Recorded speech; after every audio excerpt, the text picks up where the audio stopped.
Përshëndetje shikuesve të Monitor, jemi në një episod të ri të podcastit ton Business Plus dhe do të flasim sot për anketën vjetore që kompania globale e konsulencës PricewaterhouseCoopers zhvillon për të matur sentimentin dhe pritshmëritë e bizneseve, pra anketën e drejtuesve, CEO-ve të bizneseve. Për të folur rreth rezultateve të anketës këtij viti, kemi të ftuar në podcastin ton zotin Erold Kamberi, menaxher i lartë në PricewaterhouseCoopers Shqipëri. Përshëndetje Erold dhe mirë se erdhët. Ersoin, përshëndetje, është kënaqësi gjithmonë. Faleminderit për ftesën. Shumë i lumtur që jam sot këtu. Kënaqësia është e jona. Shkurtimisht në fillim, mund na e prezantoni pak anketën që PricewaterhouseCoopers zhvillon me CEO-t, pra pak a shumë të cilat janë objektivat dhe qëllimet e kësaj ankete. Po, anketa drejtuesve të ekzekutiv, e PwC, apo siç ne quajmë CEO Survey, është një studim që mbledh mendimet e mirave drejtuesve ekzekutiv në shumë vende të botës. Për çështje që kanë bënë me ekonominë, me strategjinë, me transformimin, me rreziqet që kanë bizneset. Dhe në fakt është një nga studimet më të rëndësishme të PwC-s në nivel global. Ajo bëhet çdo vit. Këtë vit është edicioni 29 i saj. Dhe përgjithsisht prezantohet në Forumin Ekonomik në Davos të Zvicrës. Shërben si një medium, do thoja, për të ndarë mendime nga pikpamja e drejtuesve ekzekutiv ose CEO-ve. Këtë vit ka pasur rreth, për të treguar për masat e saj, këtë vit ka pasur rreth 4.400 CEO që kanë marrë pjesë nga mbi 90 vende të ndryshme të botës. E paraqesim në formën e një pyetësori që përgjithsisht e bëjmë online, po ka edhe në forma të tjera. Është tërësisht konfidenciale, përdorim analiza statistikore për të marrë rezultatet dhe për të përfshirë gjithë rezultatet, për t'i grupuar, duke qenë se bëhet fjalë për të dhëna që vijnë nga CEO të ndryshme në mbar botën. Dhe është ajo nga anglishtja, ne themi thought leadership, që është një nga studimet pikërisht më të mira që PwC bën në nivel global.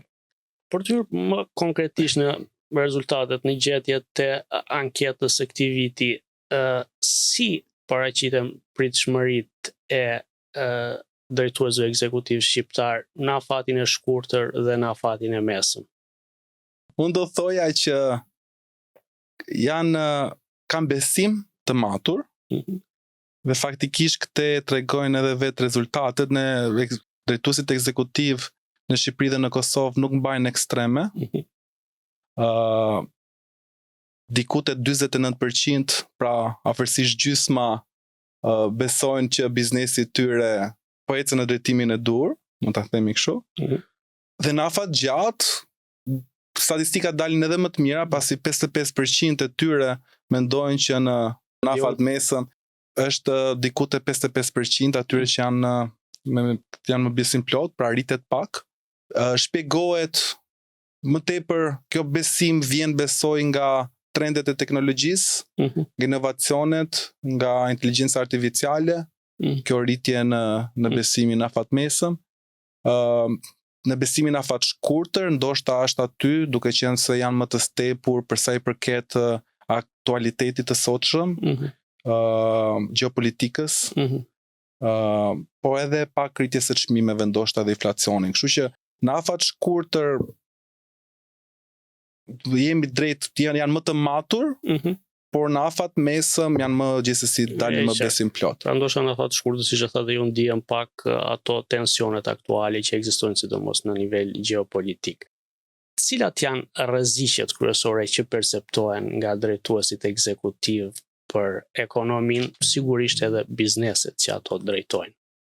Ajo çfarë bie në sy në fakt në këtë anketë është që drejtuesit ekzekutiv shqiptarë, ata nga Kosova, nuk perceptojnë vetëm një rrezik të vetëm. Dhe kjo është pak ndryshe nga rajoni në përgjithësi, ku kanë një qasje drejt një rreziku të vetëm, kurse tek ne është pak më i ndarë, më në barazpesh. Në nivelin më të lartë del perceptimi i rrezikut nga inflacioni, dhe kjo del në normën 28%, që në vetvete nuk është një normë e lartë, po tregon se sa shumë është ndar perceptimi në rreziqe të ndryshme. Pas ti vjen për shembull rreziku kibernetik, rreziku teknologjik, kemi dhe rrezikun nga mungesa aftësive. Dhe gjithashtu patjetër siç e tham më parë edhe rreziku nga gjeopolitika. Situata që kalojm aktualisht. Dhe janë pak të ndara në mënyrë të barabartë me njëra tjetrën, dhe kjo na vet shon, siç thash pak, nga rajoni ku kanë tendencën të kenë në një vlerë më të lartë një apo dy rreziqe. Për sa i takon strategjive të zgjerimit dhe diversifikimit të bizneseve, si paraqitet, po themi, projekcioni i CEO-ve shqiptar, pra sa prirje ka drejt zgjerimit dhe diversifikimit dhe në cilët sektor kryesisht konsiderohet zgjerimi i biznesit? Nga përgjigjja që kemi marrë, duket që janë të prirur. Janë të prirur tashmë, i kanë kuptuar rreziqet, e kanë kuptuar që duhet të jenë relevant. Dhe mendoj që kanë kuptuar se kush diversifikohet dhe zgjerohet, do jetë më i suksesshëm sa ata që nuk e bëjnë. Dhe kjo është edhe përgjigjja çfarë ne marrim në këtë anketë. Shumë kompani kanë marrë hapa zgjerimi dhe diversifikimi, e shohim shumë në patjetër industrinë e teknologjisë, e shikojmë në pasuritë e palujshme, pastaj vjen pasuria palujshme dhe e shohim gjithashtu në telekom, në banking. Pra kompanitë e kanë kuptuar tashmë edhe shumë nga ato për përpiqjen të zgjerohen apo dhe të diversifikohen për t'i bërë ballë edhe konkurrencës. Çfarë konkluzionesh mund të nxjerren nga anketa për sa i takon marrëdhënieve të bizneseve shqiptare me inovacionin dhe kërkim zhvillimin? Pra, sa të prirur janë drejtuesit dhe kompanitë e tyre për të investuar në inovacion dhe kërkim zhvillim? Janë të prirur. Dhe kjo është përgjigjja që marrim, që ata e kanë kuptuar që pa inovacion, ndoshta tashmë nuk ka të ardhme, nuk mund të jesh më ndoshta relevant. Kështu që përgjigjen që marrim është që e kanë prioritet tashmë, edhe në fokus inovacionin dhe rritjen. Por ndryshon pak, ka një gap midis besimit edhe realitetit. Sepse një pjesë e madhe e tyre shprehen që nuk kanë strukturat e duhur. Një pjesë e madhe ndoshta nuk janë të gatshëm të marrin kostot përsipër, apo edhe rreziqet që mund të vinë me inovacionin dhe teknologjinë. Apo kanë mungesë të aftësive të punonjësve dhe duhet të vënë struktura në lojë për të i zhvilluar këto aftësi. Kështu që duan, kanë dëshirë, por shkojnë drejt atij drejtimi, por penalizohen pak prej strukturave që duhet t'i ngrejnë, edhe kjo ndoshta e bën pak më të avashtë fokusin e tyre. Dhe ajo çfarë shikojmë si pasojë e kësaj është që tek ne inovacioni është më shumë, ka të bëjë më shumë, lidhet më shumë me automatizimet, me rritjen e eficiencës, me struktura operacionale, po jo domosdoshmërisht me një R&D, me një kërkim dhe zhvillim të mirëfillt, me qendra inkubatorësh, me qendra ku zhvillon teknologjinë në kuadër të një R&D-je, por gjithsesi janë shumë plot besim dhe shumë me dëshirë për të rritur kapacitetet e tyre inovative dhe po shkojnë drejt atij drejtimi. Kur flitet sot për inovacion në nivel global, termi i parë që vjen në mendje është inteligjenca artificiale, pra AI. Sa po e përqafojnë bizneset shqiptare inteligjencën artificiale në aktivitetin e tyre? Ndoshta edhe krahasimisht me nivelet e vendeve të tjera, rajonin ose më gjerë, duke qenë që anketa juaj është një anketë globale. Kjo në fakt është interesante, sepse mund të them nga rezultatet që më shumë se ç'pritet. Dhe ose më shumë se ç'mund ta mendojmë faktikisht. Edhe në krahasim me rajonin, më mirë dalim se me rajonin, edhe në element caktuar dalim pak në përputhje edhe me trendin global. Çka do të thotë që shoqëritë, kompanitë shqiptare po shkojnë dhe po e mirë kuptojnë që ka mënyra se si t'i bëjmë punët tona më të shpejta, më eficiente, më cilësore, dhe po e përqafojnë, do thoja unë në këtë rast AI-n. Mbi gjysma raportojnë që kanë vënë sisteme të AI-t, të inteligjencës artificiale në kompanitë e tyre. Dhe mendoj që kjo është një lajm shumë i mirë. Është lajm shumë pozitiv që e kemi kuptuar edhe e kemi marrë seriozisht, mendoj unë. Për çfarë procesesh apo funksionesh përdoret kryesisht sot inteligjenca artificiale nga bizneset shqiptare? Pra, në çfarë lloj aktivitetesh AI po zëvendëson punën njerëzore? Po e shohim tani